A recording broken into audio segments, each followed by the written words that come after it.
Ora, boa tarde a todos, boa tarde especialmente aos membros da Ordem que estão a assistir, mas também aos convidados que irão assistir a este debate e que, como sucede na Ordem dos Economistas, e penso que um pouco por todas as ordens, as nossas atividades são também muitas vezes sugeridas por aqueles membros que seguem determinadas pastas, determinados assuntos, determinadas matérias, e foi o que aqui sucedeu.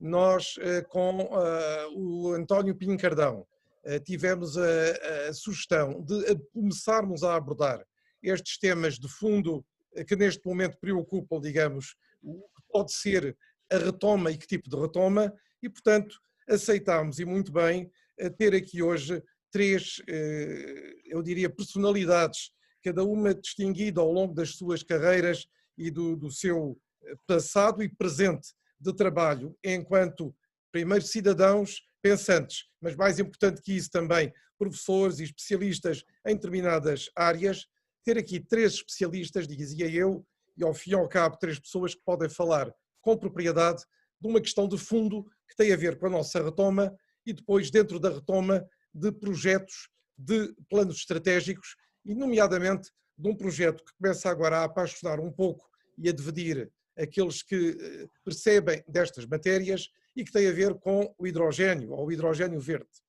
Sobre a questão da retoma, penso que todos terão lido ou terão acompanhado as excelentes exposições que o professor Abel Mateus tem feito no Observador e que eu também tenho recomendado até mesmo aos meus alunos, porque elas definem bem o que é o nosso momento presente, o que pode ser a recuperação e como deve ser a retoma, e por outro lado também sabemos que quer o engenheiro Luís Mira Amaral, quer o engenheiro e professor Clemente Pedro Nunes têm acompanhado estes temas da energia, das energias alternativas e sabem também, digamos que, colocar e localizar bem esses projetos e essas políticas públicas dentro daquilo que é o todo e que é, ao fim e ao cabo, tentarmos relançar a economia portuguesa, tentar reganhar a confiança que está tão perdida, quer em termos de cidadãos e famílias, quer em termos de empresas, ainda influenciados não só pela pandemia, que continua, porque efetivamente os números não mentem e temos números ainda muito preocupantes relativamente àqueles que são infectados, hospitalizados ou até vítimas mortais do vírus, mas também quanto àquilo que é preciso fazer para que não deixemos a economia ainda cair em, digamos, situações mais gravosas do que aquela que temos. Nós temos que adaptar e adotar e adaptar políticas públicas que sejam adequadas a restabelecer a confiança, a reformar, digamos, aspectos gerais da nossa sociedade, a aplicar os nossos recursos, que são sempre escassos, sejam os nossos, sejam aqueles que nós aguardamos da União Europeia, realçar a importância de estar dentro da União Europeia e, efetivamente, estar dentro da Europa só pode ser favorável a Portugal, nunca podemos pensar numa outra alternativa que exclua esta nossa inclusão no projeto europeu e depois falarmos um bocadinho das nossas prioridades que, só para terminar, eu diria que em termos do que a Ordem dos Economistas tem discutido e tem publicado, quer nas suas revistas, quer nas suas newsletters, tem a ver com a preocupação com o financiamento das empresas, com a qualificação e a formação dos portugueses, que é um aspecto muito importante ao qual temos atenção há muito tempo, e as respostas a este envelhecimento também populacional e depois o reforço de vários setores, isto dentro do respeito da lei e dentro de uma política que deve ser seguida de rigor, de transparência e segundo critérios que depois sejam escrutináveis e sejam impecáveis. Eu passo a palavra ao professor Abel Mateus, que me fará o favor não só de caracterizar em geral aquilo que se está neste momento a passar e o caminho, digamos assim, para a recuperação, para a retoma, mas também fará de moderador entre os nossos dois outros convidados. Agradeço a todos estarem hoje aqui na Ordem. Esta sessão é difundida não só diretamente pela Ordem, mas depois também pelas redes sociais. E sobre estes projetos não quer dizer que não venhamos de novo a fazer novas sessões, se justificar voltar com os desenvolvimentos que iremos assistir, com certeza que nos próximos meses, e se justificar continuaremos de novo, ou voltaremos de novo a tratar destes temas. Para já, temos hoje uma sessão que eu penso que é plena, cheia, e, portanto, passo a palavra ao professor Abel Mateus com o agradecimento aos 3 convidados e oradores de hoje que aqui estão pela sessão que nos vão proporcionar. Muito obrigado. Obrigado, Dr. Rui Martinho.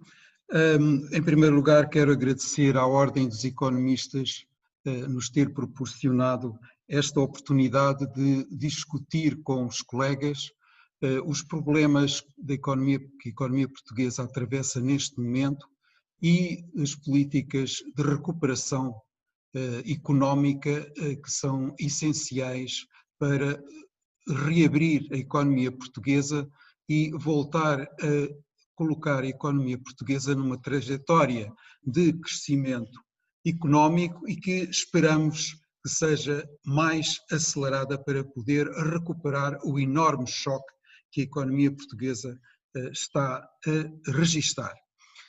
Eu começarei por fazer algumas considerações, depois passarei a palavra ao Luís Amaral e depois ao Clemente Nunes para falarem o segundo sobre a política energética e o terceiro, mais concretamente, sobre o plano hidrogénio.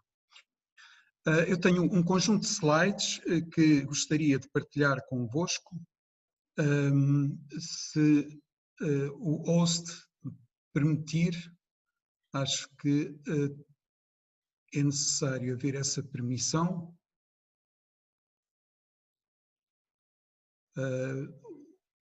Dr. Mocho, não sei se... ótimo. Portanto...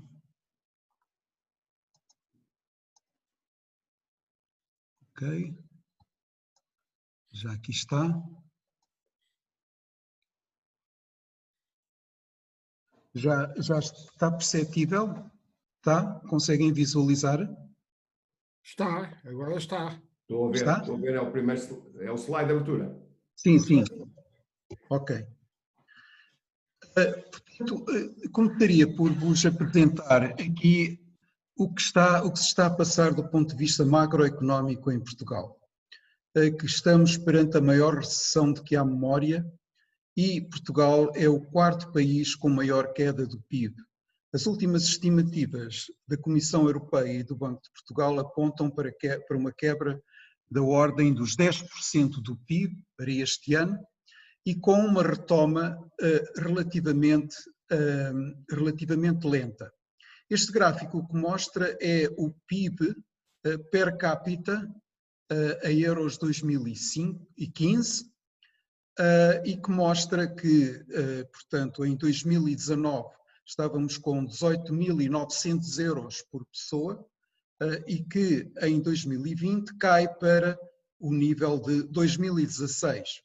Ou seja, perdemos, digamos, 4 anos de crescimento económico. Mas aquilo que é mais preocupante, do meu ponto de vista, é que as trajetórias que são apontadas e que estão aqui a azul, em termos, portanto, das projeções da Comissão e do Banco de Portugal, é de que vamos agora caminhar numa trajetória paralela àquilo que seria anterior, anterior que está aqui a cor de laranja, o que quer dizer que estamos com, projeta-se ou estima-se uma perda entre 12 a 14 mil milhões de euros de forma permanente anual, o que é um número brutal, considerando aquilo que era a trajetória anterior. Portanto, aquilo que era fundamental era acelerar o crescimento, de forma que a trajetória passasse a ser este ramo aqui cinzento, mas que era preciso passar para um crescimento da ordem dos 2,5% a 3% anuais em termos do chamado PIB potencial, que está a crescer apenas a 1,5%. Portanto, era preciso haver uma transição, digamos, em que o PIB acelerasse, o que é preciso, o que necessitaria de uma nova estratégia de crescimento. Ora, portanto, vamos ver um pouco para trás porque é que o PIB estava a crescer 1,5% ao ano. E aquilo que nós podemos dizer é que das análises que vários economistas têm sido feitas, desde o Banco de Portugal até a professores universitários lá fora que se têm debruçado sobre a situação em Portugal, um dos fatores mais importantes tem sido a aplicação dos recursos que Portugal dispõe. E essa aplicação tem sido mal feita, com muitos projetos que não têm rentabilidade ou não são feitos na altura adequada. E, portanto, tem havido má gestão, tanto a nível público como a nível empresarial. Há duas manifestações muito concretas dessa má aplicação de recursos. Uma delas é a crise bancária, que já custou mais de 40 mil milhões de euros, se adicionarmos tudo que os contribuintes já deram através do Fundo de Resolução, o que os acionistas perderam e o que os clientes têm pago em termos de acréscimo de margens bancárias, já soma um valor que é aqui estimado em 40 mil milhões de euros. Outro erro grave foi a política energética, em que se introduziram tecnologias intermitentes que ainda não estavam maduras, com preços garantidos, planeados, que hoje, para terem um pouco a noção disto, cerca de 80% dos preços de mercado, os preços da energia a nível do utilizador final são ditados por decretos-leis e regulamentos. Ora, o que acontece é que esses decretos-leis e regulamentos já custaram cerca de 22 mil milhões à economia em sobrecusto, segundo os cálculos da ERSE. A minha grande questão é esta: mas teremos aprendido com os nossos erros ou vamos continuar a insistir a ignorar os princípios básicos da economia? Estamos numa ordem dos economistas e todos nós aprendemos nos nossos livros de texto que há princípios básicos que têm de ser respeitados. Ora, quais são os condicionantes da recuperação e que nos põem um desafio muito especial? Por um lado, como o Sr. Bastonário já disse, ainda não estamos com o controle da pandemia, pelo que, por exemplo, setores como o turismo estão a ser seriamente afetados. Por outro lado, somos um país altamente endividado e com uma situação das finanças públicas ainda bastante frágil. O déficit orçamental este ano deve estar próximo dos 10%, o que levará ao nível de endividamento público de cerca de 140% do PIB, um nível recorde, como sabem. A intervenção por parte do BCE poderá mitigar o risco de uma nova crise financeira, mas a partir de 2021 voltam as regras do Pacto Orçamental da União Europeia se não forem suspensas por mais um ano.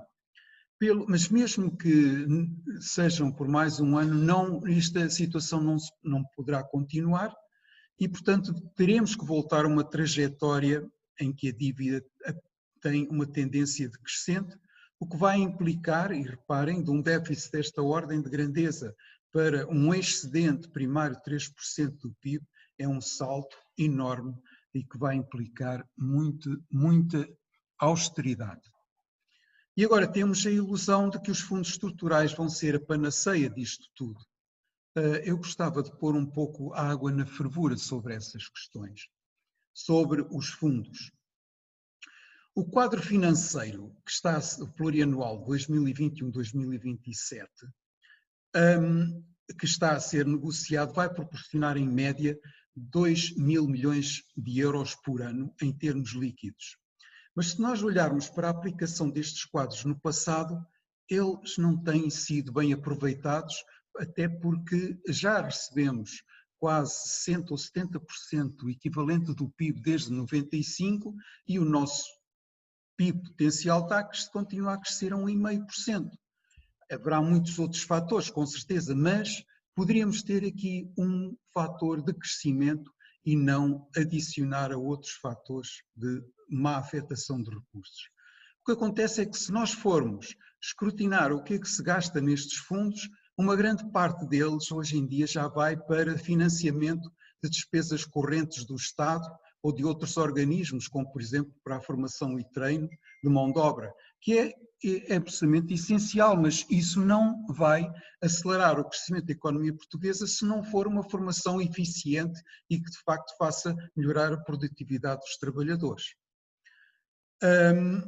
No último quadro, outro dia fui consultar os números que estão afixados na Comissão Europeia na aplicação do último quadro e só consegui escrutinar um milhão de euros aplicados, por exemplo, em projetos de facto que têm algum impacto significativo, portanto, projetos acima dos 200 milhões de euros e que foi a Embraer e alguns troços ferroviários. Mais nada está lá significativo. Ora, o programa, portanto, conclusão, ou nós alteramos a forma de aplicação desses fundos para tornar muito mais produtivos, ou então continuamos a desbaratá-lo da forma como tem sido em grande parte feito. Também há outro trabalho interessante.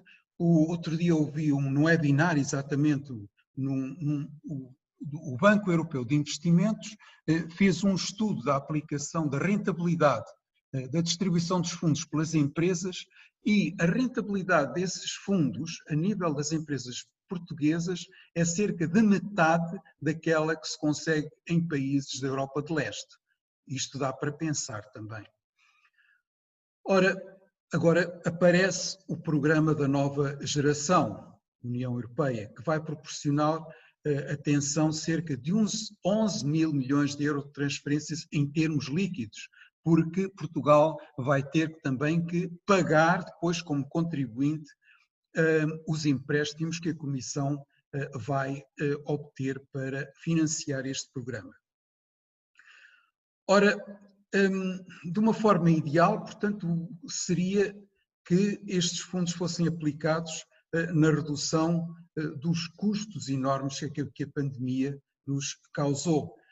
Mas não é possível esse tipo de aplicação, pelo que ele deve ser afetado essencialmente a reforçar a produtividade da economia portuguesa através da expansão da produção das empresas de bens transacionáveis que nos permita depois pagar a dívida, os 140% do PIB que foi acumulada.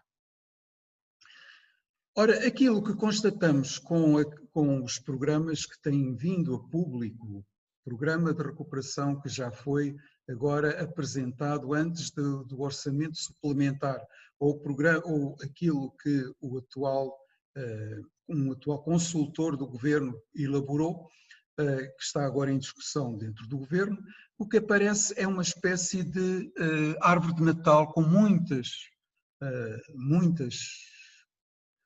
sugestões, digamos, mas não há uma orientação estratégica, nem vemos um estudo, digamos, de benefícios e custos da aplicação destes fundos para ver onde é que eles deveriam ser, para onde deviam ser orientados de uma forma mais rentável e para acelerar o crescimento.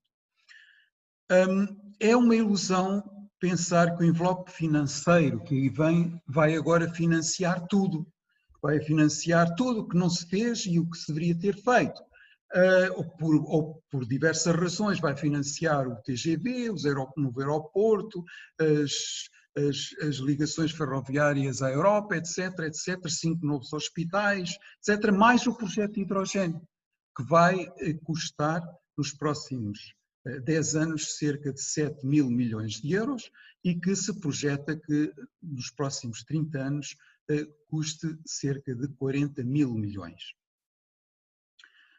Ora, reparemos que, além disso, se fala também em que uma grande parte disto vai ser financiado por empréstimos ao Estado ou por empresas privadas, tipo, já vimos aqui todo o filme das PPPs do passado, etc. Ora, se não houver uma aplicação rentável destes produtos, destes projetos, destes dinheiros, então não é possível criar valor, criar produto que possa compensar o acréscimo de endividamento a que a economia ocorreu. E com isto passava a palavra ao Luís Mira Amaral, sobre a política energética, e muito obrigado. Som.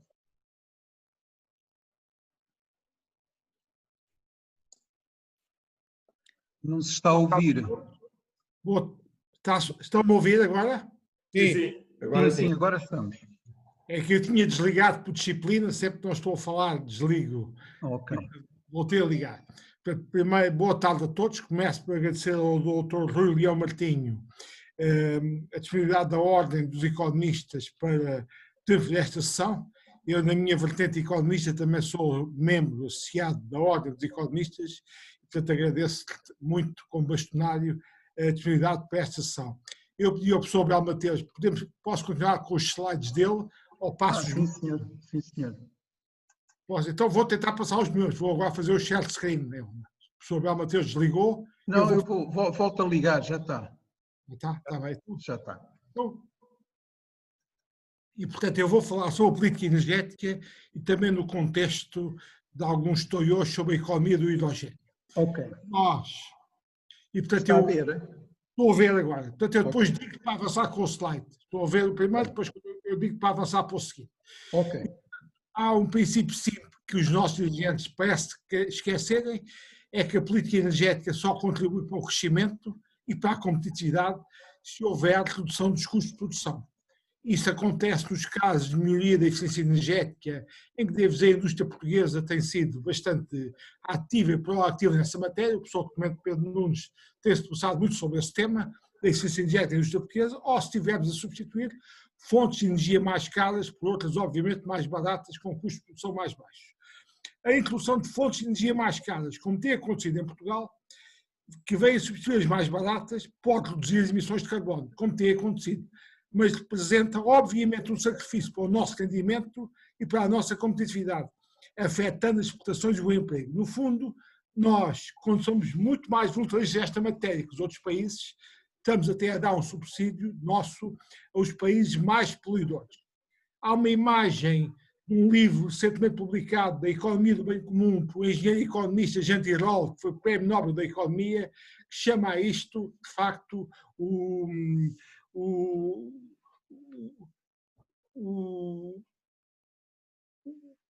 ele chama-lhe o raio de... Esqueci-me agora do nome, mas a ideia dele é essa. Nós vamos no comboio, se nós estamos a pagar os preços da descarbonização e os outros passageiros do comboio não pagam, no fundo os outros são free riders em relação a nós. Pois.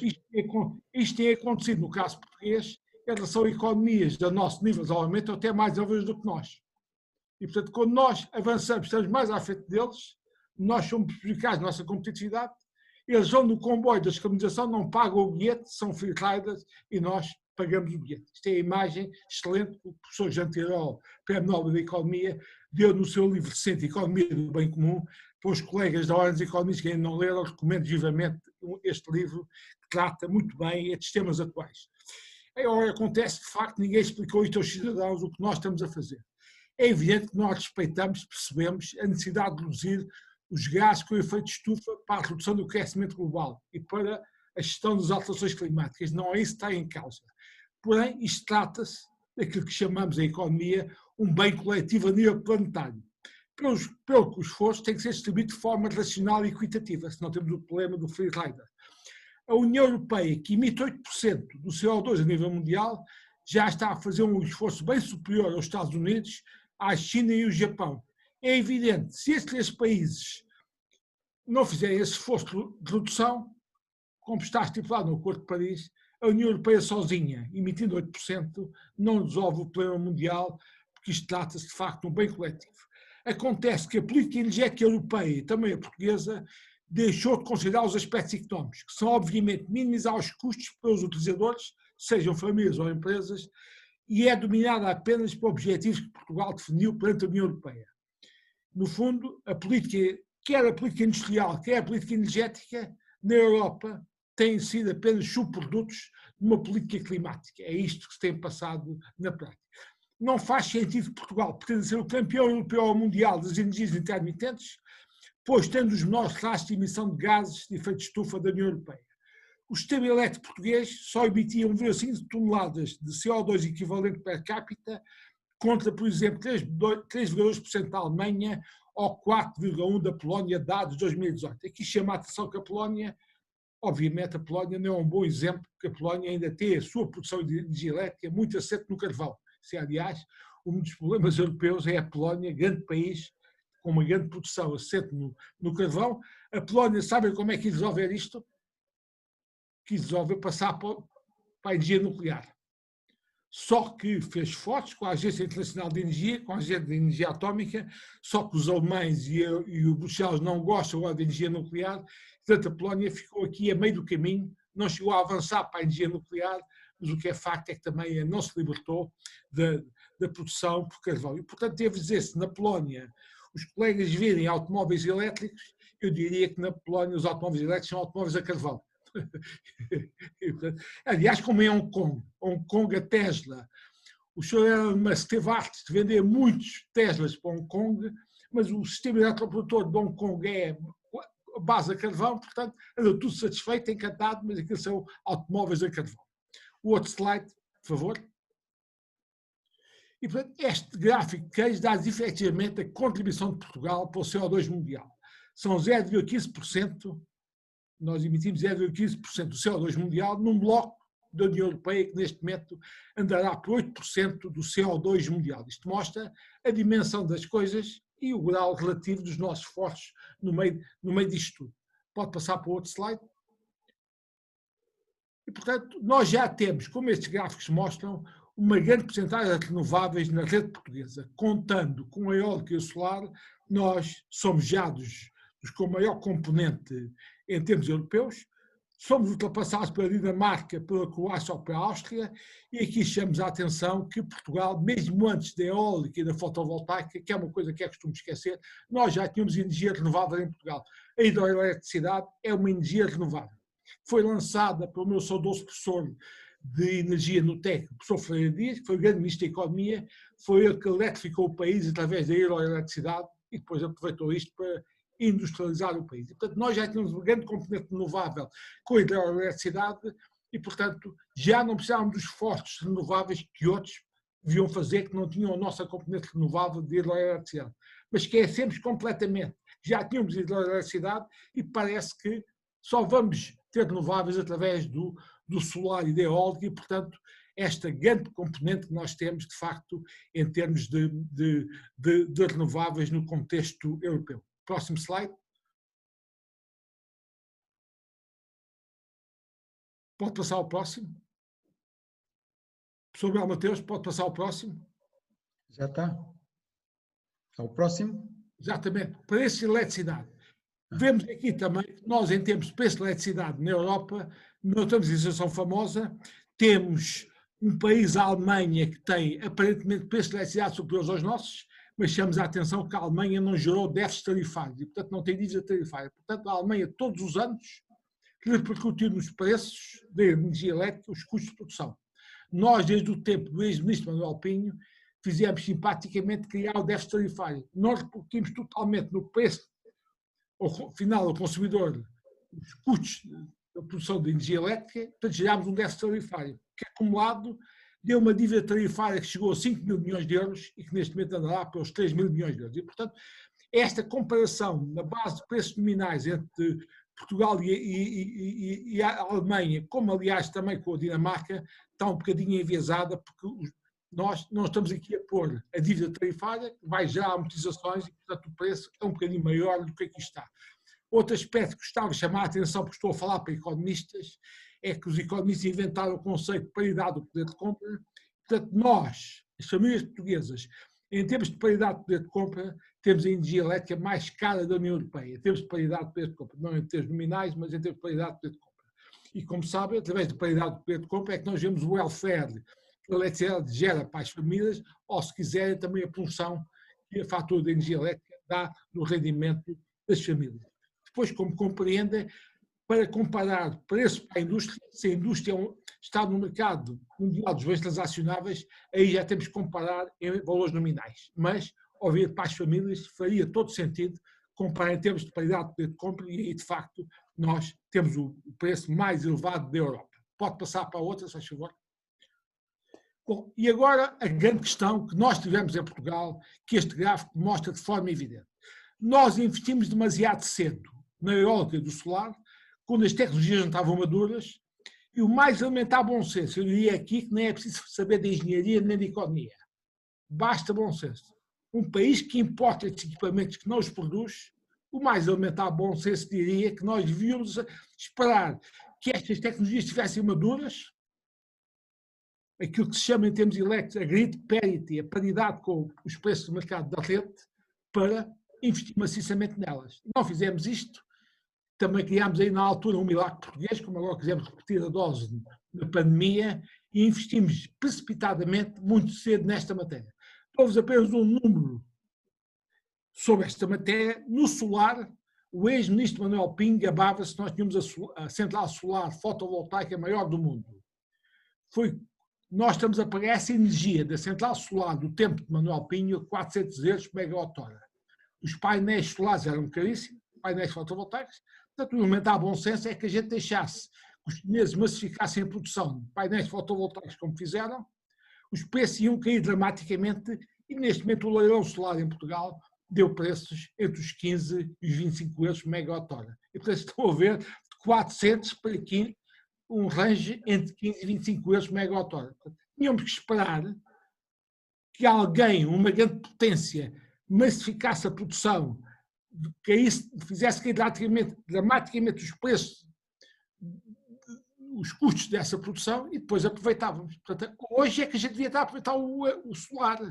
Não era quando comprámos a um preço louco, 400 euros megawatt-hora, o mesmo na eólica. E, portanto, este gráfico, a curva a vermelho, mostra, de facto, a evolução tecnológica que existiu e que permitiu ir reduzindo drasticamente estes preços das renováveis, seja solar, seja eólica. Aqui já aparecem aparentemente abaixo dos preços de mercado, aqui o benchmark será o gás natural, que é um combustível de eleição nesta transição energética, mas aqui chamamos a atenção, é que estes preços estão um bocadinho diminuídos pelo seguinte, é que a eólica e a solar são tecnologias intermitentes, o que é que isso significa? Produzem ao ritmo da natureza e não ao ritmo do nosso consumo. Nesse aspecto, a eólica até é pior que a solar, porque a eólica normalmente produz de noite quando há muito vento, dia às vezes não há vento e, portanto, a eólica até está em contraciclo com o nosso ciclo de consumo.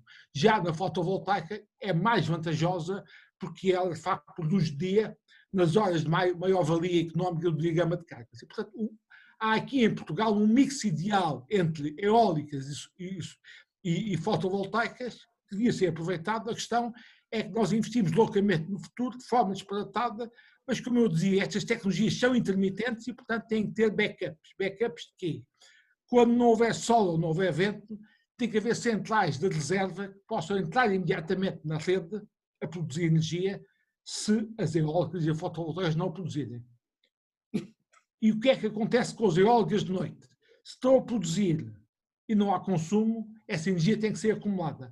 É acumulada, de forma água nas albufeiras, através das centrais de bombagem. Portanto, há aqui um backup de centrais térmicas e centrais hidroelétricas, estas tecnologias intermitentes, ou para compensar a falta de vento ou de sol, ou para acumular a energia quando ela está a ser produzida em excesso e nós não precisamos consumir. E, portanto, nestes gráficos não está refletido aquilo que se chama aqui o custo do backup necessário, quer nas eólicas, quer nas fotovoltaicas, mas como expliquei, a fotovoltaica tem neste aspecto um problema muito menor do que tem a energia eólica. Pode passar, professor Abel Mateus? Bom, e agora, quanto ao hidrogênio? Dou-vos alguns historiadores económicos, depois passo a palavra ao professor Clemente Pedro Nunes, que vai continuar a explicar esta matéria, dado que eu, como engenheiro eletrotécnico, estou mais à vontade nos eletrões do que no hidrogênio, portanto, ele continuará a explicar isto. E, portanto, o que é que aconteceu com o hidrogênio? Chamamos a atenção que, quando houve os choques petrolíferos, nos anos 70 do século passado, alguns pensaram que o hidrogênio podia vir substituir os hidrocarbonetos. Pensou-se, mas nunca se avançou nesse sentido, porque não houve tecnologia, não houve desenvolvimento tecnológico que se permitisse chegar à economia do hidrogênio. Qual é o facto novo hoje? É que há uma vontade política de descarbonizar e o poder político percebeu aquilo que para mim era evidente, é que não conseguia eletrificar alguns setores industriais pesados e não conseguia, através de baterias elétricas, resolver o problema de transportes de longo curso na rodovia, na aviação ou na marinha. E, portanto, perceberam que não era através da eletrificação que iriam conseguir fazer a descarbonização. Então viraram-se para o hidrogênio. Mas o problema é que não houve grande evolução tecnológica desde os anos 70 do século passado e, portanto, estamos na mesma. É evidente que eu acredito que os esforços de grandes potências possam permitir alguma evolução tecnológica nesta matéria. E a questão que se vai pôr, e no caso português, é que nós devemos, de facto, não, as tecnologias não estão maduras para projetos industriais de grande escala, não, para isso é que existem os projetos pilotos e demonstração. Eu acho espantoso quando um membro do governo reconhece que as tecnologias não estão maduras, como aconteceu hoje num seminário idêntico na hora dos engenheiros, mas depois acha natural que se avance para um projeto industrial de grande expansão. Aquilo que eu aprendi em engenharia e economia, mas cá estou ultrapassado, peço desculpa, é que quando temos tecnologias que não estão maduras, Portugal pode e deve acompanhar esses esforços, mas deve fazer projetos pilotos ou demonstração e inserir-se nas redes europeia e internacional nesta matéria. E, portanto, há aqui uma preocupação da classe política de introduzir o hidrogênio nestes setores em que a eletrificação não permite a descarbonização e a União Europeia, nesta matéria também, lançou a ideia do hidrogênio, que virá a dar, se houver evolução tecnológica, àquilo que se chama a economia do hidrogênio, e, portanto, há aqui verbas apontadas e instrumentos financeiros para o fazer. Pode passar, Sr. Abel Mateus. Agora, a questão portuguesa é esta, e dou-vos aqui dois números que o mais elementar bom senso faria que os nossos governantes ponderassem. E eu devo dizer, já não estou numa lógica que os nossos governantes percebam de energia, tecnologia ou destas coisas. Mas o mínimo que eu espero de um governante é que tenha bom senso. E são questões de elementar bom senso. E o que é que se passa? Portugal propôs-se gastar 30 a 40 mil milhões no plano de hidrogênio até 2040, 2050, o que representa 10 a 20% da proposta da Comissão Europeia. Para um país cuja participação no PIB da União Europeia é apenas 1,6%. Vejam a proporção entre o esforço que a gente quer fazer e a nossa importância económica no contexto do bloco em que todos queremos fazer esse esforço sobre o hidrogênio. Por outro lado, isto é o que diz a Agência Internacional de Energia, Portugal planeia investir 5 a 10 mil milhões no espaço 2020-2030, isto vai ombrear com a Alemanha, projeta investir apenas 9 mil milhões. Vejam a disparidade, o idealismo desta aposta no caso português. Como eu vos expliquei, devemos obviamente participar no esforço coletivo da União Europeia na investigação e desenvolvimento do hidrogênio renovável com projetos pilotos, mas o que nós rejeitamos é a forma megalómane que o Plano Nacional do Hidrogênio propõe, com tecnologias imaturas, para já fazer um grande projeto industrial em síntese. O que eu aprendi na economia e na energia diz que, nestes casos, a gente deve ter juízo e começar com projetos mais pequenos, piloto e demonstração, porque senão vamos ter mais um elefante branco na economia portuguesa, e eu lembro dos elefantes brancos que ainda tive tratado no Ministério da Indústria há 30 anos atrás. E, portanto, a nossa perspectiva é que esse esforço devia ser feito pelos grandes países desenvolvidos e depois nós acompanhávamos e íamos aproveitar a boleia. Agora, nós temos campeões europeus, quiçá mundiais, no desenvolvimento da economia de hidrogênio. Isto não faz sentido, até nem faz sentido em termos económicos, uma questão muito simples que, como estou a falar para a economia, todos percebem. Nós, podem vir aí os fundos europeus, há uma tese que eu não subscrevo e que os economistas certamente não subscrevem, o dinheiro de borla pode-se gastar à vontade, não é assim. No caso português, nós temos terríveis custos de oportunidade, porque se aplicarmos mal os recursos que vêm da União Europeia, isto não temos a oportunidade de os aplicar em outras aplicações onde tem um retorno em projetos competitivos, como falava o professor Abel Mateus. E, portanto, isto incorremos em terríveis custos de oportunidade se vamos agora fazer coisas megalómanas e fantasias. E esses recursos até podem ser também utilizados da energia. Por exemplo, a questão de toda a biomassa florestal, toda a questão da gestão florestal ligada à biomassa tem obras externalidades positivas, porque isso permite minimizar o risco de incêndios. E, portanto, há projetos verdes em Portugal, no domínio da energia, que passam pela floresta e até são importantes para a nossa coesão territorial. Isto é totalmente esquecido pelo governo. Como há outra coisa que eu acho espantosa, que é esquecida pelo governo, é o facto da descarbonização dos transportes. Esquece-se da ferrovia e continua tudo alegremente na rodovia e não descarboniza os transportes. E a questão que está aqui agora é a ideia do projeto de Sines de fazer hidrogênio verde através da eletrólise da água. Isto, como este gráfico do Economist mostra, ainda não é competitivo neste momento fazer hidrogênio verde através da eletrólise da água. Voltarei a isso mais adiante, o professor Mateus pode passar o slide seguinte. E também chamamos a atenção, e os números aqui mostram que não é competitivo isto a gente ir utilizar energia elétrica renovável para produzir, através da eletrólise, hidrogênio verde e depois com esse hidrogênio verde ir alimentar centrais elétricas para voltar a produzir energia elétrica. Isto nem é preciso perceber de energia para perceber que isto não fará grande sentido. Então, utilizamos energia elétrica para produzir hidrogênio. E depois o hidrogênio vai voltar a ser utilizado para produzir energia elétrica. Portanto, os números que estão aqui mostram que, pelos valores atuais, será uma energia elétrica que não será competitiva com valores entre 100 e 200 euros por megawatt-hora. Portanto, isto esqueçam, mas é uma ideia que está a germinar na economia portuguesa. Pode passar o slide seguinte. Bom, então, o que é que a própria Comissão Europeia diz? Isto é central para o projeto de Sines. O hidrogênio cinzento, chamado hidrogênio cinzento, produzido a partir do gás natural, que é aquilo que a GAP faz, custará à volta de 1,5 euros por quilograma. Se este processo adicionarmos a captura de CO2 emitido, no inglês do Carbon Capture and Storage, teremos o chamado hidrogênio azul, com um custo à volta de 2,5 euros por quilograma. Agora, se fizermos o chamado hidrogênio verde, a partir da eletrólise da água e usando fontes renováveis, temos neste momento um custo de produção de 5 euros por quilograma. Isto não é competitivo. É isto que o governo português quer fazer em grande escala em Sines, que é totalmente irrealista. E ainda por cima em Sines, temos que adicionar custos de tratamento da água, porque estes eletrolisadores trabalham com água pura. A gente tem água residual ou tem água do mar. E segundo outras fontes que consultei, dizem que este hidrogênio verde neste momento poderá custar 3 vezes mais que o azul. E, portanto, como o gráfico do Economist mostrava, é preciso esperar para que esta tecnologia venha a estar madura. Por isso a própria Comissão admite neste momento que devia avançar era para o hidrogênio azul, isto é, pegar no hidrogênio cinzento, meter a captura de carbono e avançar nessa matéria. Próximo slide.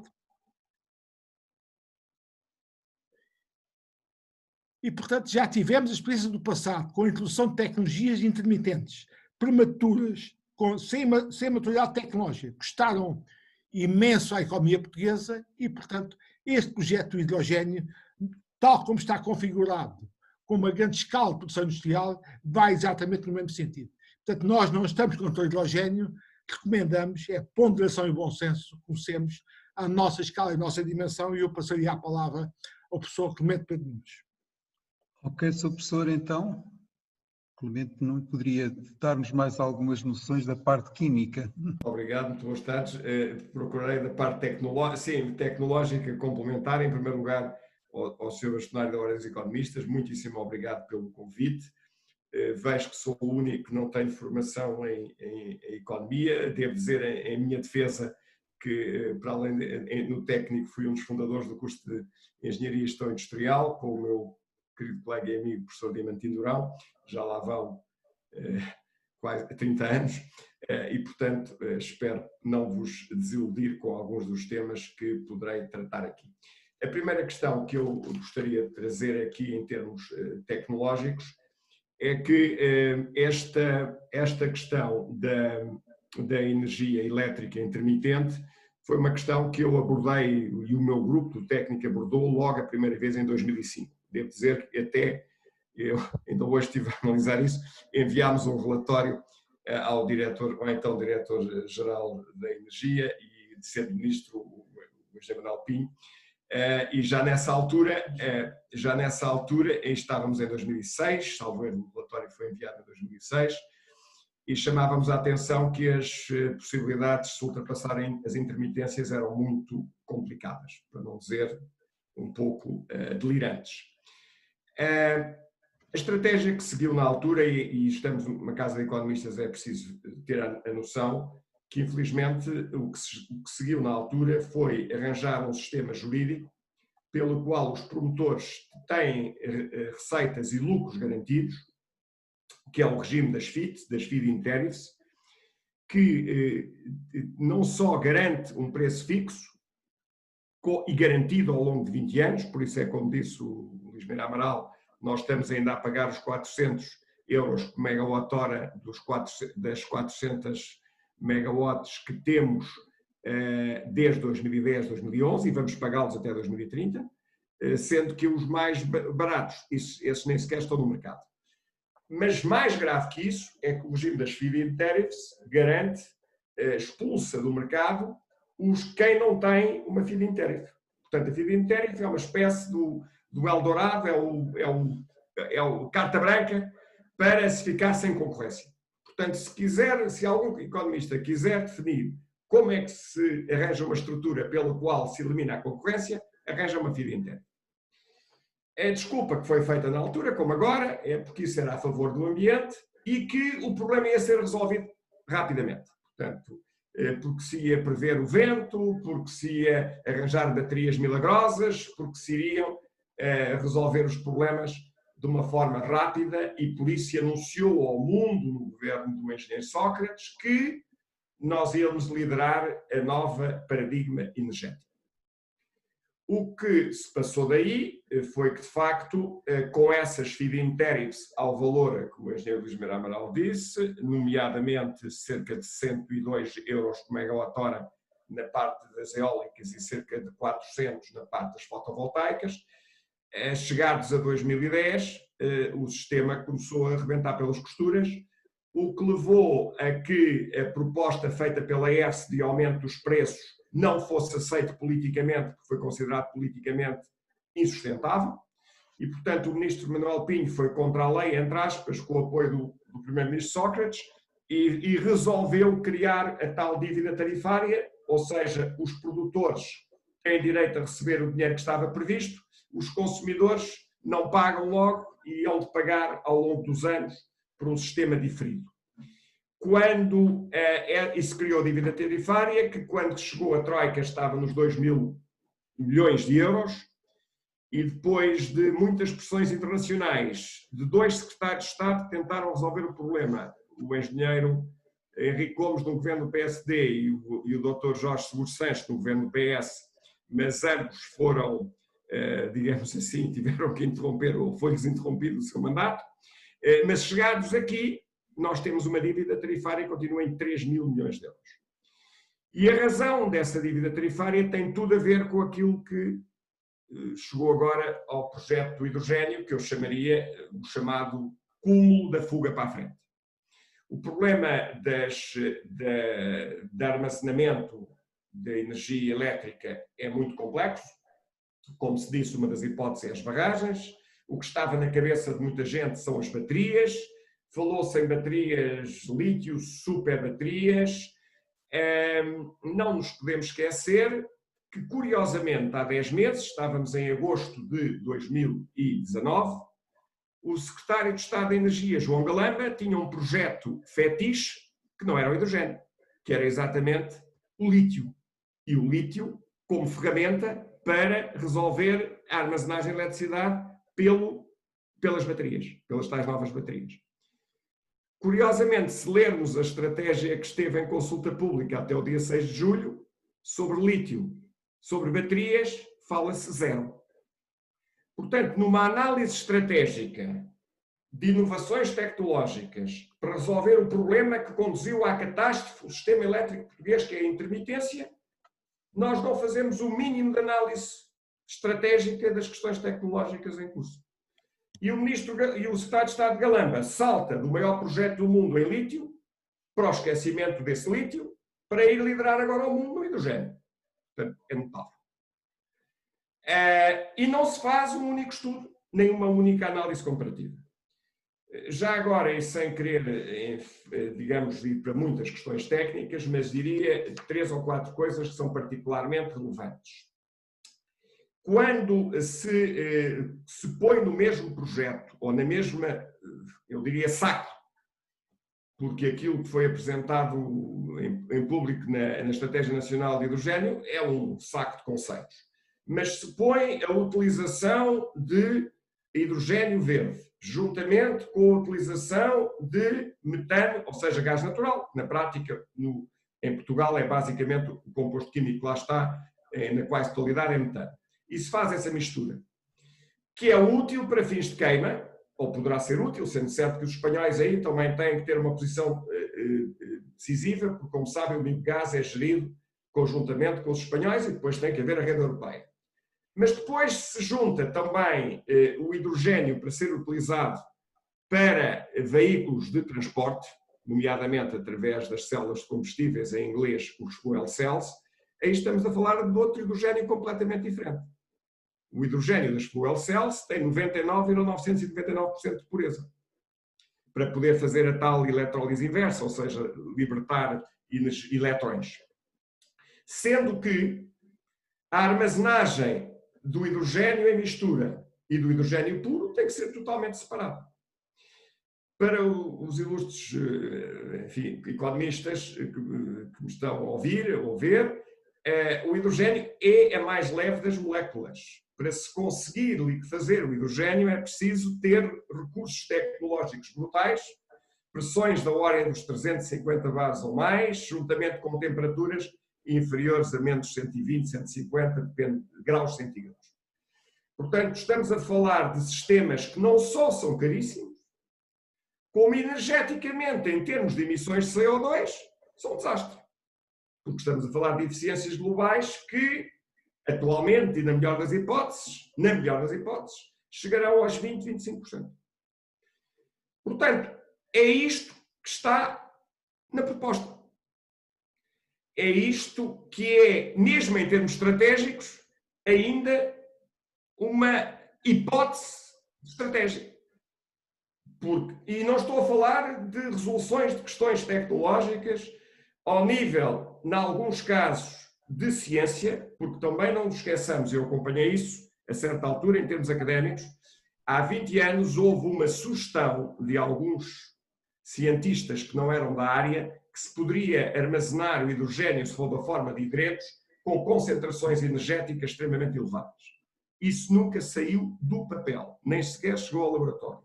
Portanto, não existe.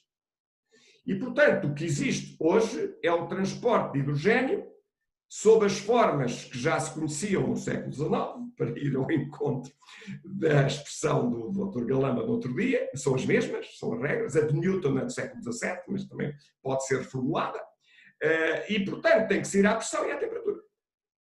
E estamos, portanto, com custos realmente enormes para se poderem ser distribuídos. Portanto, o sistema de gás natural pode utilizar até 10%, eventualmente, hidrogênio, mas não, essa mistura não tem nada a ver com a utilização pelos automóveis.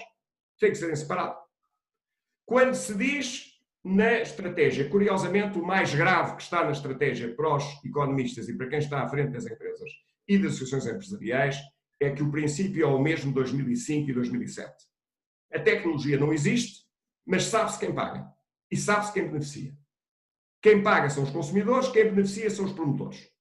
Os promotores ficam-se com a chancela de salvar o planeta e, portanto, podem ficar ricos. Podres de ricos. Os consumidores portugueses, as empresas portuguesas, podem ter a certeza que vão pagar a fatura toda. E como é que se diz isso? Está lá escrito. Podem perguntar, ainda ontem o jornalista me perguntava como é que isso está lá. E ele depois percebeu. Está lá escrito que vai ser decretado, ou pode ser decretado, que 5% dos automóveis têm que funcionar em hidrogênio, ou que 5 ou 10% da nossa energia elétrica tem que ser baseada em hidrogênio verde. O tem que significa que temos que pagar. Como? Através de uma FIT. A FIT também diz que o benefício todo fica em quem produz a eletricidade intermitente e o custo todo fica em que consome tem que pagar as centrais de backup e as interligações, etc. Eu, antes de terminar, só gostaria de dizer duas coisas. Fala-se muito que a Europa pressiona a solução do hidrogênio verde. Não é verdade. A Europa, o hidrogênio verde, como é definido cá, como foi definido na estratégia, é totalmente falso. A Europa diz taxativamente que o hidrogênio verde inclui a energia proveniente, o hidrogênio proveniente da biomassa, de que nós, como já foi referido, somos potencialmente um grande produtor e temos uma das áreas florestais percentuais mais elevadas da Europa. Segundo ponto, a maior preocupação definida por alguns dos principais dirigentes europeus, começando pelo presidente Macron, é o problema das interligações entre os vários países. Porque o problema da percentagem da intermitência é que destruiu o sistema elétrico português. E se quiserem, ibérico. Mas mais o português, porque com todos os equilíbrios e checks and balance, que apesar de tudo o Estado espanhol tem, eles nunca enverdaram por essa loucura e o que é certo é que, pelo menos no tempo do ministro Manuel Soria, tentaram resolver o problema de raiz, com uns altos e baixos, mas tentaram resolver o problema de raiz. Mas as interligações entre Espanha e França, entre a Península Ibérica e França, foi que vir a Portugal o presidente Macron, em 27 de julho de 2018, para reforçar as interligações em cerca de 5 ou 6 mil megawatts. Coisa que permitia, e que permitirá, não só tornar o sistema português muito mais resiliente, como incluir no sistema europeu todas as intermitências com uma percentagem muito menor. Se juntarmos a França, basta a França, que depois está ligada à Itália e à Alemanha, mas basta a França se ligarmos o chamado Sudoeste Europeu, Espanha, França e Portugal, aí estamos a falar já de consumos globais que se aproximam dos 100 mil megawatts e, portanto, a percentagem das loucuras que nós temos dilui-se. A última coisa que eu gostaria de referir é que a alternativa a esse reforço de interligação é o que temos agora, que é uma situação absolutamente absurda. Nós estamos neste momento a importar energia elétrica proveniente de centrais a carvão que os marroquinos inauguraram há 1 ano e meio, sem pagar taxas de carbono. Portanto, este é o nível de backup que nós temos hoje. Os marroquinos ficam com os resultados, ficam com o benefício, exportam para Portugal e nós encerramos 2 centrais a carvão. Sendo certo que em Sines a prenda louca é pôr esta central de hidrogênio, no Pego, em Abrantes, o que tem sido dito na região é que vai ser utilizada a biomassa. Mas aí, novamente, eu que até sou um grande defensor da biomassa, acho que estas coisas têm que ser estudadas e ensaiadas e testadas. Portanto, eu não acredito, e essa sim é um candidato extraordinário, porque o Pego está ali junto do Pinhal Interior, está numa das zonas de maior densidade florestal e mais massacradas pelos incêndios florestais todos os verões, e agora já começaram, e em força. E, portanto, esse sim era um objetivo prioritário para utilizar os fundos europeus para poder fazer uma recolha de biomassa e respectiva utilização de resíduos de biomassa, eventualmente em co-queima com o carvão. Devo dizer que aqui a tecnologia é totalmente desenvolvida, existe, saltou, mas também não é muito grave, é totalmente desenvolvida. Países como a Dinamarca, a Holanda, o Reino Unido têm centrais hoje a biomassa de centenas de megawatts, com tecnologias muitíssimo bem dominadas, eventualmente sujeitas ainda a outras evoluções tecnológicas. Portanto, se eu quisesse definir o que seria um desastre de investimento mais completo para a indústria portuguesa dos bens transacionáveis, tenho o exemplo do projeto ou do delírio do hidrogênio que está apresentado, e tenho o maior gosto, perante todas as dúvidas que queiram ter, de poderem apresentar isso. Faço apenas uma declaração de interesses. Eu acompanho as fuel cells e o desenvolvimento das fuel cells há 30 anos e conheço bem as tecnologias que são apresentadas e acho que têm algumas virtualidades em nichos, agora nunca ser apresentadas desta forma, e estou totalmente com o que disse o engenheiro Luís Mira Amaral, acompanhar o desenvolvimento tecnológico sim, mas estamos a falar de uns quantos milhões de euros por ano, e ver depois se de facto há alguma maravilha a sair da cartola, como eu digo, nos últimos 30 anos não houve nenhuma, houve evoluções tecnológicas, mas nada que justifique um projeto deste tamanho, ainda por cima ficando exclusivamente à custa dos consumidores. Muito obrigado e fico ao dispor quando quiser. Obrigado, Sr. Professor. Eu passava a palavra então ao Dr. Rui Martinho para saber se há agora algumas questões que agradecemos. Muito obrigado aos três. Eu acho que nos deram pistas muito importantes, não só sobre o aspecto económico, mas no aspecto agora da parte energética e do hidrogênio verde, em que normalmente nós temos dúvidas, sabemos pouco e, portanto, é um projeto que começa agora a ser entendido com as suas dúvidas, com as suas contradições, mas com certeza também com respostas que iremos encontrar. Eu tenho aqui, professor Abel Mateus, uma primeira pergunta do Jaime Quesato, que é dirigida a si e que tem a ver com o seguinte. Gostava de colocar uma questão ao professor Abel Mateus, como vê a aposta num processo de reindustrialização no atual contexto económico e quais deverão ser as fileiras a considerar.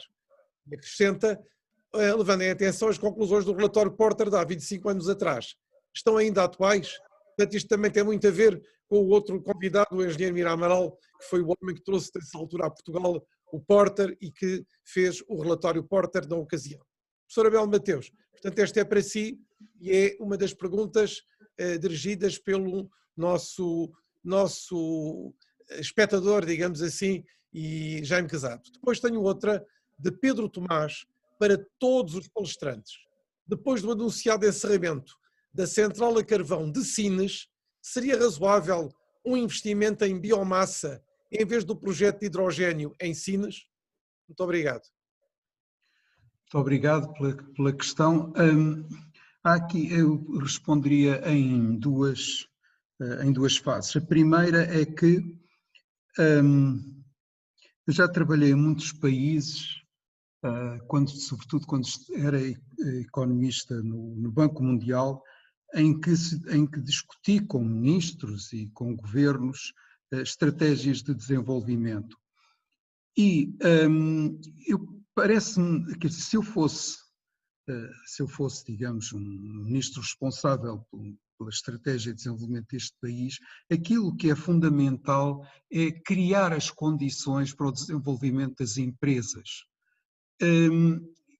e para surgirem projetos com determinadas características de inovação, agregadores, etc.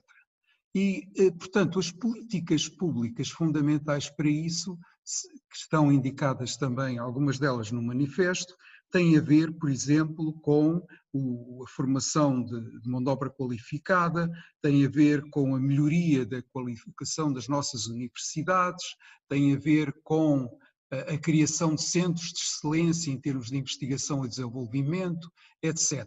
Isso são, digamos, as chamadas políticas transversais da economia, melhorar o contexto, reduzir os custos de contexto, por exemplo, os custos fiscais pagos pelas empresas, etc. Portanto, essas políticas são fundamentais. Se eu tivesse uma ideia de saber, já não tenho idade para isso, mas se tivesse uma ideia, por exemplo, de que em Portugal seria agora uma grande ideia, sei lá, fazer uma fábrica de bicicletas com determinadas tecnologias que uns amigos engenheiros conseguiram. Pois muito bem, quer dizer, se isso fosse rentável e fosse um bom projeto de mercado, conseguiria, com certeza, indo a um banco e apresentando essa proposta, avançar com esse investimento. Eu tenho sempre muitas dúvidas que sejam os funcionários públicos ou os políticos a descobrir as grandes ideias inovadoras do ponto de vista empresarial. Isso é o papel exatamente dos empresários. Olhamos, por exemplo, para a Irlanda. A Irlanda é o grande país de sucesso dentro da União Europeia nos últimos 20 anos, 20, 30 anos. E como é que se desenvolveu?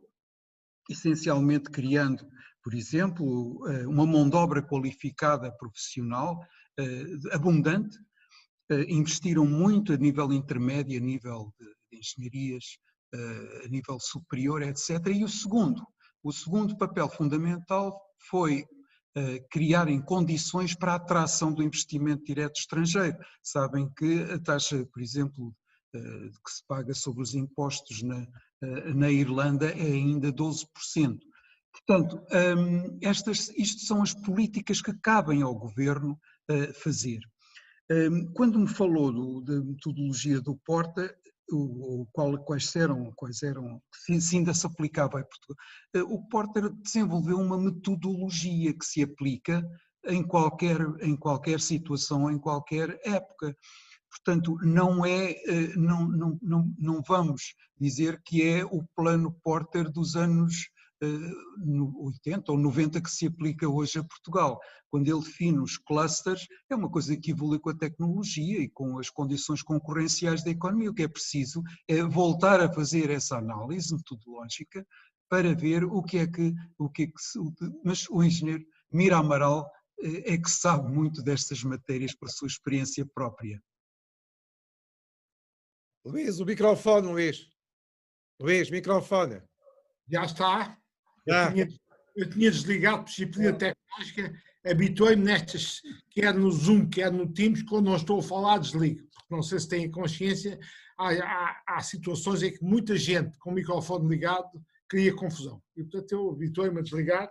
Então, vou dizer, bom, eu vou complementar o que disse o professor Bel Mateus sobre o Porta. E porque acho que há aqui uma questão que é importante esclarecer e que, aliás, a pergunta do Dr. Jaime Quezado parece indiciar que o Porta chegou e escolheu uns setores, não escolheu outros. Isso é errado, não foi isso que aconteceu. O professor Porta, de acordo com a sua lógica, definiu o conceito de clusters.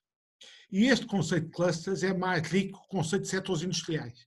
Porque os setores industriais é uma mera agregação de empresas sem preocupações de sinergias entre elas. Ao passo que um cluster é, no fundo, um conjunto de empresas, de universidades, instituições de ciência e tecnologia, entidades financeiras, organismos de extensão industrial, que numa região trabalham em conjunto para tornar essa região uma região próspera. E por isso, até o modelo do Porta evoluiu na base da teoria do crescimento endógeno, do professor Paul Romer, que foi meu professor de macroeconomia na Universidade de Stanford, para os modelos das regiões de crescimento, aplicando a teoria do crescimento endógeno do professor Paul Romer. E, portanto, o que ele fez foi, com a metodologia dos clusters, chegar a Portugal, identificar setores industriais aos quais é suscetível fazer um tratamento de clusters, em que, no fundo, aplicando o modelo do Porta, a gente ia ver fornecedores, ia ver indústrias de suporte, ia ver os consumidores, tudo aquilo que puxava por empresas de excelência. Isto é o modelo do diamante do Porta e depois ele pegou nos clusters, aplicou-os a setores industriais, que eram os que tínhamos na altura, transformando-os, tentando, desses setores industriais, nós pudéssemos fazer clusters neste conceito que eu vos defini, com grandes sinergias entre os vários atores. Aliás, neste contexto, deixem-me dizer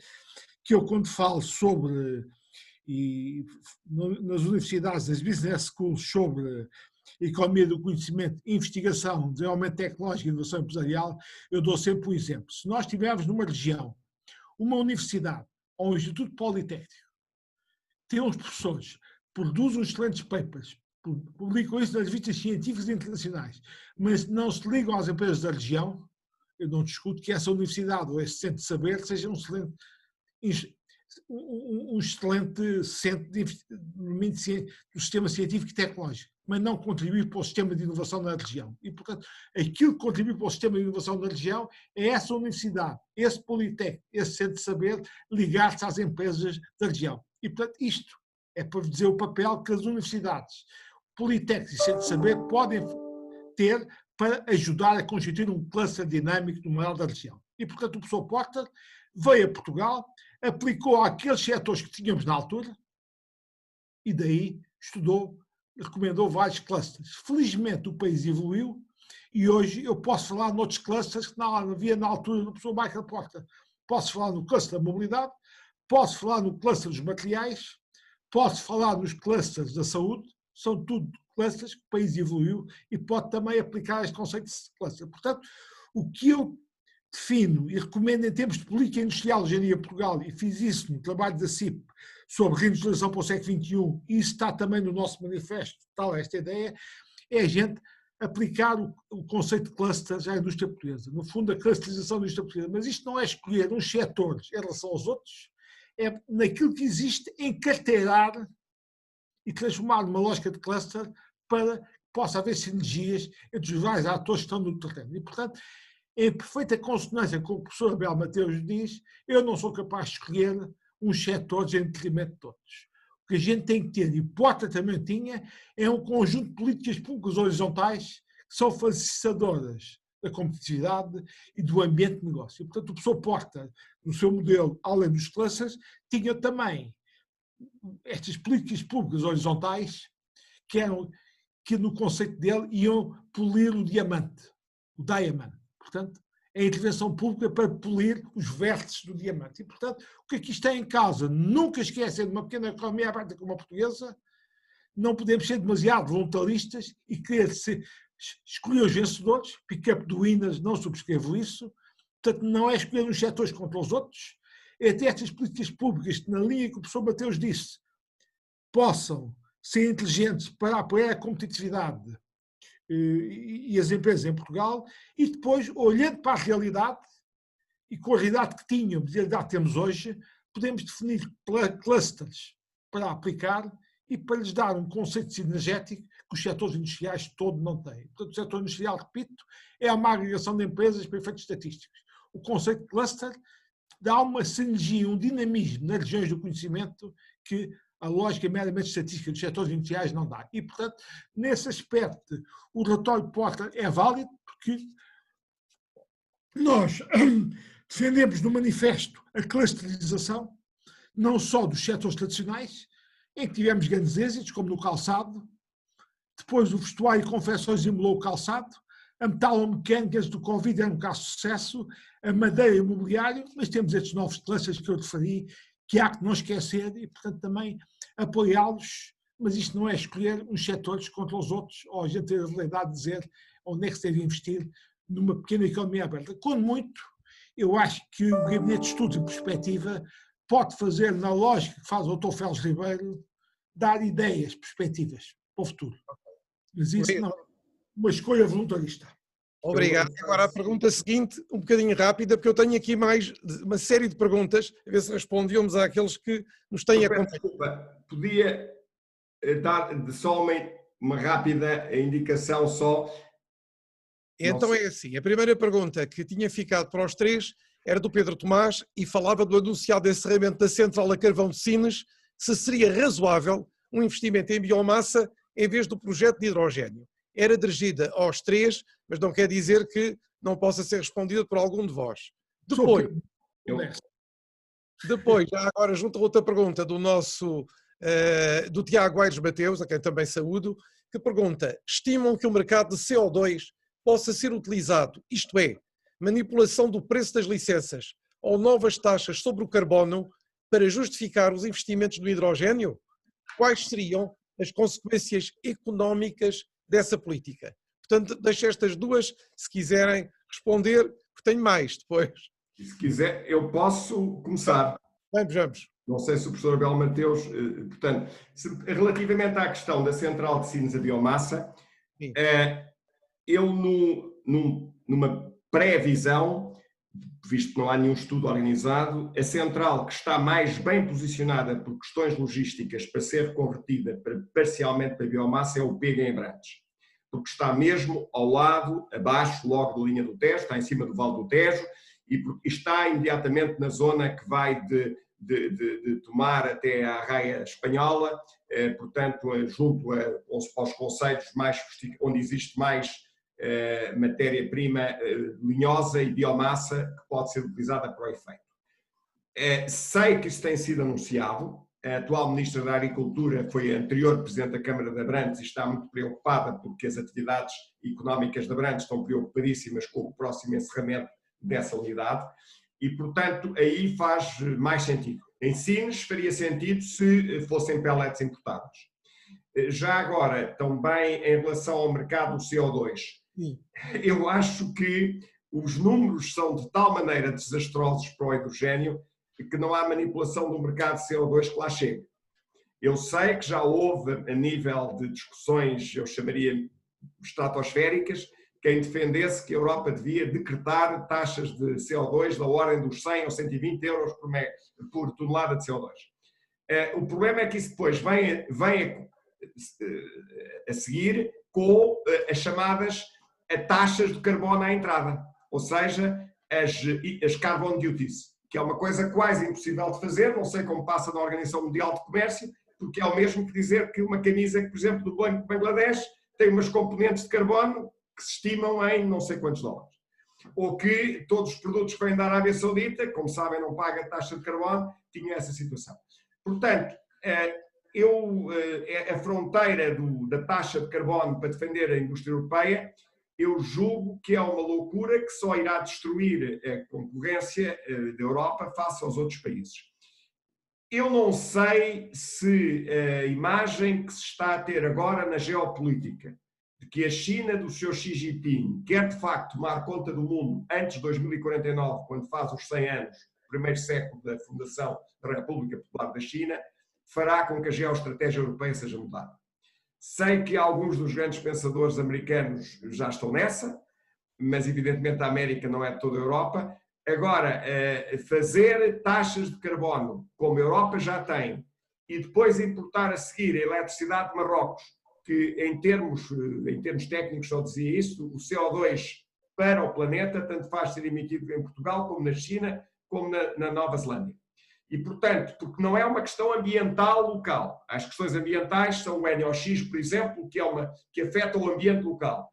O CO2 não afeta nada em termos da vida do planeta, exceto pelas questões do efeito estufa, mas agora chamava a atenção que mesmo em termos técnicos, o principal gás com efeito de estufa é de facto a água. Mas isso, enfim, entrávamos para outras áreas e este não é o local para isso. Portanto, julgo que respondi a alguma das questões que foram postas, mas os meus colegas melhor que eu. Mateus, quer acrescentar mais alguma coisa? Eu só queria acrescentar só um ponto ao Mira Amaral.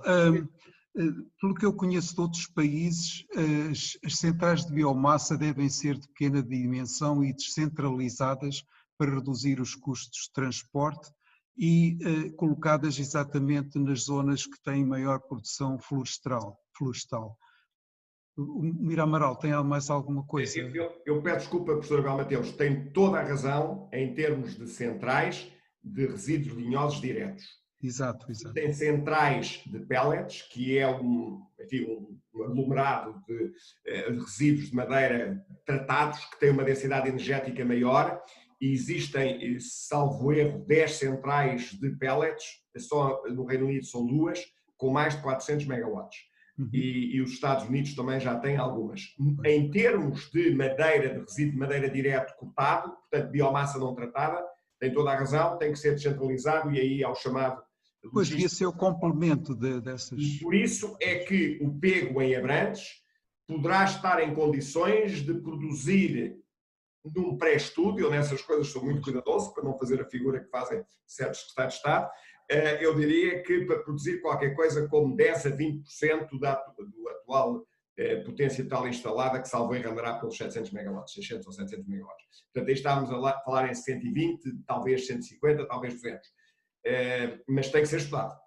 Pois, mas há aqui um ponto também essencial, é que nós não vamos precisar de aumentar a oferta de energia nos próximos 10 anos por causa do efeito terrível que a crise teve na procura de energia. Mira Amaral, se faz favor. Luís, quer acrescentar alguma coisa? Duas coisas. Ainda sobre as centrais de biomassa, estou inteiramente de acordo. As centrais dedicadas, pequenas, de 1, 2 megawatts, é que fazem a quadrícula, ocupam a quadrícula florestal e essas trabalham com resíduos da floresta, são muito eficazes na madeira.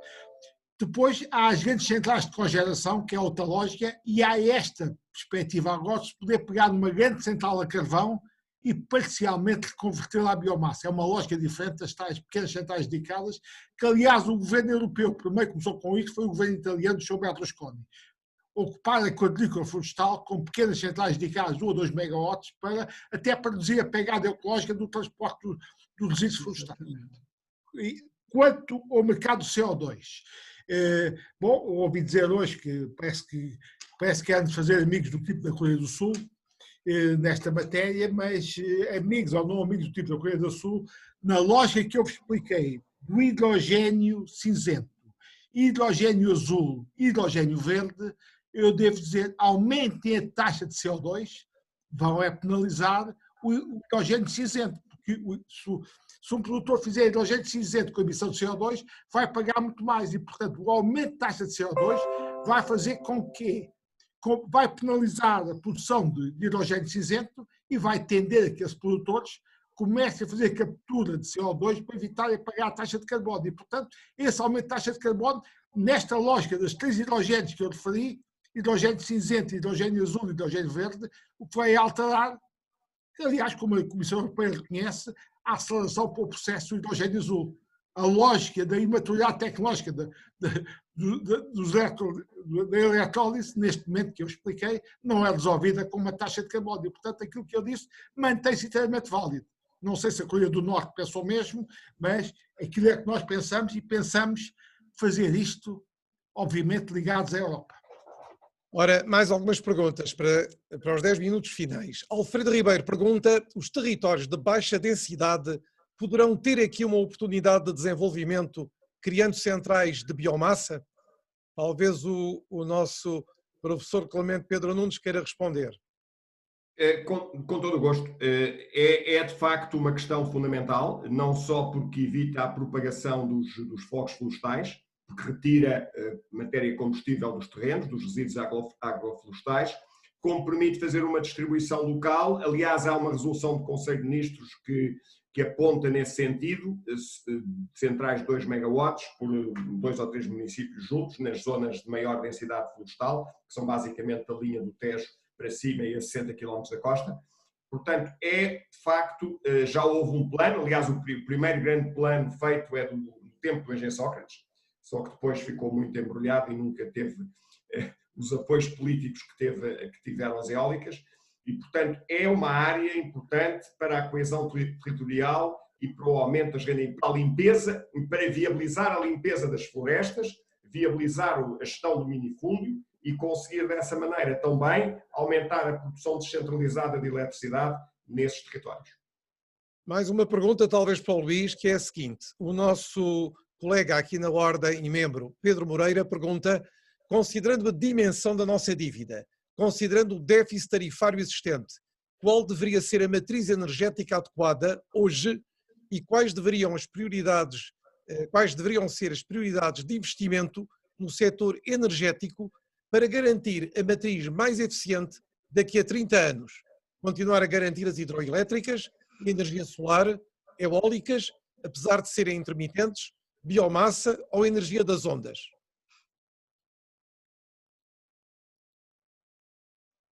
Luís. Bom, primeiro queria fazer uma declaração de interesses. Eu sou presidente da Assembleia Geral da Associação Portuguesa, Associação de Produtores de Biomassa para a Energia. O professor Pedro Nunes é vice-presidente, não temos não recebemos nada por aí. Foi o nosso colega, o professor Carlos Alegria, que é presidente da direção, nos convidou para isto e, portanto, temos sensibilidade a esta questão da biomassa para produzir energia, até para essas funções que temos, e, portanto, gostaria de fazer aqui esta declaração de interesse. Depois, sobre a matriz energética. Como disse o professor Bel Mateus, nós, neste momento, com a crise do Covid-19, nós temos um excesso de capacidade instalada. E dou-vos 2 ou 3 números que explicam isto. Nós temos 20 mil megawatts de capacidade instalada de produção de energia elétrica. Porquê é que temos de ter isto? Para termos uma ponta de consumo da ordem dos 8 mil e tal megawatts. Portanto, temos 8 mil e tal megawatts, a potência máxima de consumo que precisamos, temos uma potência instalada de 20 mil megawatts. Porquê é que precisamos ter isto? Porque, obviamente, como eu expliquei, as eólicas e as solares precisam de backup, e, portanto, quando não há sol nem há vento, precisamos ter as outras térmicas e hídricas a entrar em cena. Só que isto tem custos fixos, todos nós estamos a pagar, quer elas produzam ou não produzam. Portanto, não é necessário novos investimentos na produção de energia elétrica nos tempos mais próximos. E depois acontece outra coisa, é que as estratégias de eficiência energética fazem que, mesmo para os consumidores atuais, eles vão gastar menos e puxar menos energia na rede. E vai acontecer outra coisa. Como os painéis fotovoltaicos são extremamente baratos, há muitas empresas industriais, há muitas grandes superfícies, há muitos ginásios que estão a instalar recentemente painéis fotovoltaicos para a sua própria produção, logo isto diminui a necessidade de energia da rede. E nas vivendas da classe média alta já é feito. Nos baixos rendimento é que não têm dinheiro para investir nos painéis fotovoltaicos. Portanto, tudo isto diminui a necessidade de nova energia vinda da rede. Portanto, moral da história, nós não precisamos de mais energia a prazo. E, portanto, o que o governo vai fazer com leilões solares é por uma razão muito simples. Como ele próprio se impôs metas superiores a que Bruxelas recomendava em termos de energias renováveis, estão em excesso em relação às orientações comunitárias, para satisfazer esse excesso que eles próprios propuseram, querem fazer mais leilões de energia solar. Aparentemente com preços muito baixos, e portanto vêm-nos vender a ilusão que estes leilões com energia fotovoltaica a 15, 20 euros, que isso vai-nos baixar a fatura de energia. Não vai, porquê? Porque nós temos todo o passado destas que já estão na rede, como disse o professor Pedro Nunes, pelo regime de tarifas das FITs, elas entram sempre primeiro e a gente paga isso tudo que já está, quer queira, quer não. E, portanto, não é uma lógica competitiva em que se diga vai entrar uma nova fotovoltaica que é mais barata que as que estão, expulsa as outras do mercado e esta produz. Isso não acontece no regime de preços administrativos e de cotas fixados no sistema elétrico português, em que 85% da produção é fixada administrativamente. E, portanto, metem mais fotovoltaicas a preços mais baixos, mas de facto a gente paga toda a legacy costs do sistema. E, portanto, isto não significa que baixe imediatamente os preços. E isso vê-se na tarifa de acesso à rede.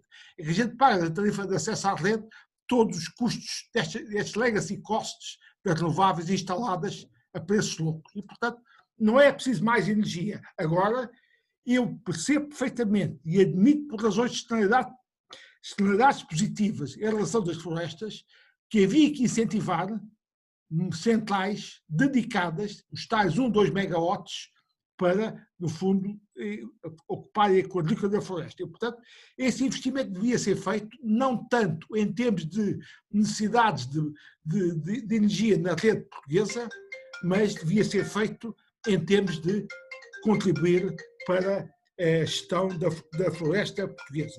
E depois do que é necessário, de acordo com o que o professor Pedro Nunes disse, é fazer as interligações, reforçar as interligações entre Espanha e França. Numa linguagem que os economistas percebem, eu diria, quanto maior for a dimensão das interligações entre Espanha e França, mais contestável é o mercado ibérico de eletricidade. Porquê? Porque mais tem possibilidade, neste mercado ibérico de eletricidade, virem ofertas competitivas do centro da Europa, designadamente de França. E, portanto, o reforço das interligações é bom para os consumidores, no sentido que torna o mercado ibérico mais contestável e os produtores sujeitos a concorrências de outros produtores que não da Ibéria. E, portanto, é isso que admite que se faça, mas nos tempos mais próximos, por razões de satisfação do consumo da rede portuguesa, não é necessário mais centrais. Agora, o que vai acontecer também, como já foi explicado, é que vão descontinuar as centrais a carvão por razões do CO2. Por acaso, Sines é a central mais limpa, mais eficiente da Península Ibérica, vai ser descontinuada e, portanto, o que é que nós vamos ter? Este backup térmico que vamos precisar é feito por centrais marroquinas. Muitas vezes, nós, como estamos a importar energia elétrica de Espanha, neste momento já, essa energia vem de Marrocos. É a energia das centrais de carvão, cujo custo de produção é inferior à das nossas, porque eles não pagam a taxa de carbono. E, portanto, hoje em dia, por razões de energia e satisfação de consumos, não é necessário mais investimento na rede elétrica portuguesa. E o futuro, a Deus dirá, no pós-Covid, isto é óbvio que não vai ser necessário por todas as tendências que eu disse, a um prazo de 5 e 10 anos, tomar eu que isso fosse necessário, significava que a economia portuguesa ia crescer àqueles ritmos que o professor Belo Mateus gostaria, mas tem algum prognóstico reservado sobre a matéria. Meus amigos, temos de terminar aqui, são 19h30. Eu quero dizer-vos que tenho recebido aqui nos bate-papos e nas questões muitas felicitações pela vossa participação de todos e também tenho que pedir desculpa àqueles colegas e espectadores que estiveram a acompanhar-nos, convidados, e que fizeram perguntas às quais já não foi possível responder, ou outras que foram respondidas exatamente na exposição quer do professor Pedro Nunes, quer do engenheiro Mira Amaral, quer do professor Abel Mateus. Agradeço aos três. Não sei se querem dizer mais alguma coisa, mas iríamos fechar, visto que estamos em cima da hora. Meus amigos, passo-vos a Muito palavra. obrigado. Eu só dizia ao Dr. Rui Martinho que quem quiser no site fazer perguntas, pode fazê-las, que nós responderemos. Temos o site em vigor neste momento. Muito bem. E nós, em relação ao site da Ordem dos Economistas, iremos colocar esta sessão, que será também reproduzida noutras redes sociais, mas estará tudo no site da Ordem. Obrigado e voltem sempre. Não sei se ainda faremos mais alguma sessão antes de, digamos, entrarmos no período considerado de férias, mas de qualquer modo em setembro cá estaremos e de certeza que quer este projeto, quer aqueles projetos que representem discutirmos a recuperação e a retoma da economia vão estar em cima da mesa, porque é para isso que as ordens existem e é para isso que se justifica a existência da Ordem dos Economistas. Obrigado a todos, obrigado aos três oradores e obrigado àqueles que nos acompanharam. Até breve. Obrigado. Muito obrigado, muito boas tardes. Um abraço a todos. Boas tardes, obrigado.